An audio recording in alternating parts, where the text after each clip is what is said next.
दादांच्या राष्ट्रवादीत जोरदार राजकीय हालचाली सुरू झाल्यात। सुनेत्रा पवारांचं निवडणूक आयोगाला पत्र, 28 जानेवारी नंतरचा पत्रव्यवहार ग्राह्य धरू नका असं या पत्रात नमूद करण्यात आलंय। दादांच्या मृत्यूनंतर पत्रव्यवहारावर सुनेत्रा पवारांनी आक्षेप घेतलेला आहे।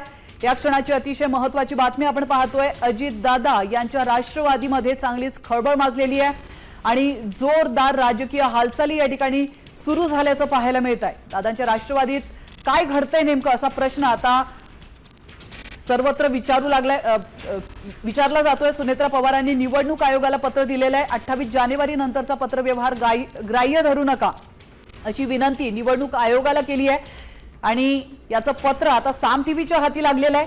दादांच्या मृत्यूनंतर पत्रव्यवहारावर सुनेत्रा पवारांनी आक्षेप घेतल्याची माहिती मिळते।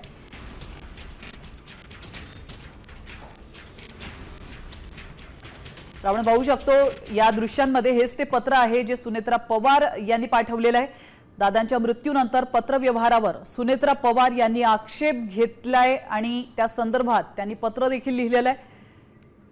याविषयी अधिक माहिती देण्यासाठी आपले प्रतिनिधी गिरीश कांबळे आपल्या सोबत जोडले गेलेले आहेत। आपण थेट जाऊयात। गिरीश, महत्त्वाची अपडेट, सुनेत्रा पवारांनी निवडणूक आयोगाला पत्र दिलेलं आहे 28 जानेवारी नंतर। 28 जानेवारीला आपण पाहिलं अजितदादा यांचा मृत्यू झाला होता आणि त्यानंतर जे काही पत्रव्यवहार झालेत त्यांना ग्राह्य धरू नका असं त्यांनी म्हटलेलं आहे। नेमकं कारण काय?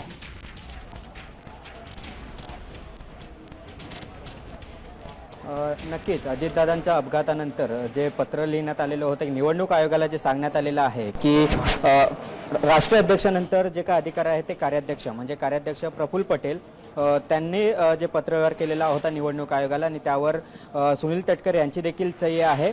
आणि याबाबतची माहिती जेव्हा सुनेत्रा पवार यांना समजली त्यानंतर त्यांनी 10 मार्च रोजी निवडणूक आयोगाला एक पत्र लिहिले आणि या पत्रात त्यांनी स्पेसिफिकली म्हटलेलं आहे की अजितदादा म्हणजे 28 जानेवारी ते मी राष्ट्रीय अध्यक्ष होईपर्यंत या मधल्या काळात जे काही पत्रव्यवहार तुम्हाला करण्यात आलेले आहेत ते गृहीत धरू नका अशा पद्धतीचा जे पत्र आहे ते निवडणूक आयोगाला देण्यात आले। त्यामुळे एकंदरीत ज्या पद्धतीने आता रोहित पवार यांनी देखील सकाळी गंभीर आरोप केले होते मात्र पत्र ते समोर आलेलं नव्हतं, मात्र आता हे पत्र देखील समोर आलेलं आहे।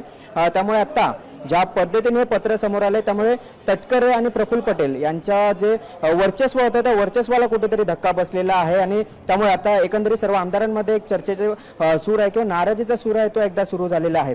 खरं तर आज सुनील तटकरे हे जे पत्र समोर आलं त्यानंतर सुनील तटकरे यांनी या ठिकाणी सुनेत्रा पवार यांची भेट घेतलेली आहे। जवळपास अर्धा तासाहून अधिकचा वेळ या दोन नेत्यांमध्ये चर्चा देखील झाली। त्यानंतर या सगळ्या गोष्टींवर उलगडा करण्यासाठी किंवा त्यांच्याकडून स्पष्टीकरण देण्यासाठी सुनील तटकरे हे पत्रकार परिषद घेणार आहेत। काल देखील या सगळ्या संदर्भात बैठक झाल्याची देखील माहिती आहे, कारण काल जी बैठक देवगिरीवर सुनेत्रा पवार यांच्या नेतृत्वाखाली झालेली होती त्या बैठकीत देखील यावर चर्चा झाल्याची माहिती मिळते। त्यामुळे आता सुनील तटकरे या सगळ्यावर स्पष्टीकरण काय देतात हे देखील पाहणं नक्कीच।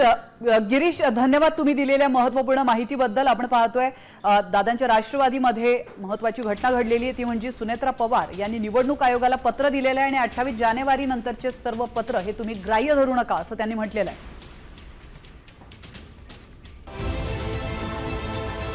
सकाळच्या सर्व सोशल मीडिया प्लॅटफॉर्मला लाईक, फॉलो आणि सबस्क्राईब करा। तसंच सर्व नोटिफिकेशनसाठी बेल आयकॉन प्रेस करायला विसरू नका।